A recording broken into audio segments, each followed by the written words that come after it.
Taga-suporta naman ni dating Pangulong Rodrigo Roa Duterte, inaasahan na itong bad news at handa na sila sa susunod na hakbang matapos ang desisyon ng International Criminal Court. Kaugnay niyan, may report ang Bombo Radyo Jansan.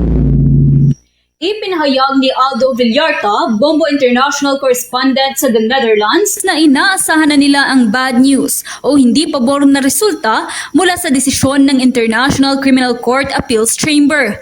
Ayon sa kanya, handa na sila sa naturang desisyon at nagsimula na silang mag-recalibrate ng kanilang mga pamamaraan sa pamamagitan ng pagpapalawak ng kanilang mga koneksyon at network, hindi lamang sa kalsada kundi sa mas organisadong paraan ng pagkilos. Binanggit din niya na maraming Pilipino ang dumalo sa naturang pagkakataon upang ipakita ang kanilang matatag na paninindigan laban sa ICC. At binigyang diin niya na ang Pilipinas ay isang malayang bansa na may umiiral at may kakayahang lokal na hudikatura na humahawak sa ganitong mga kaso. Sa kabila ng formal na pagbasura sa apela, nanindigan pa rin ang kanilang grupo na kulang ang ebidensya laban sa dating Pangulo at itinuring nila ito bilang hamon sa soberanya ng bansa.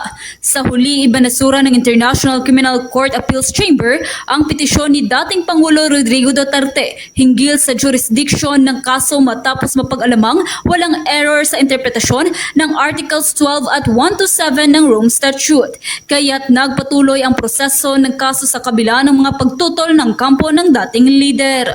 We expect that there's going to be a bad news, but we are going to recalibrate ourselves, not just on the streets, but we are going to recalibrate ourselves and do more work compared to what the work of the other groups are actually doing. So we're going to regroup and expand our connections and expand our networks when it comes to this, because we're going to do a different approach. At yan ang hulat mula sa himpilan ng Bombo Radyo Jansan. Ito si Bombo Jero Aurelia para sa the number one and most trusted source of news and information.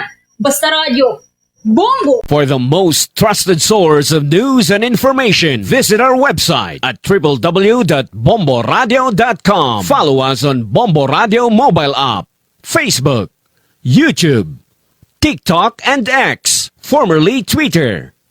Like, share, and stay connected. Anytime, anywhere.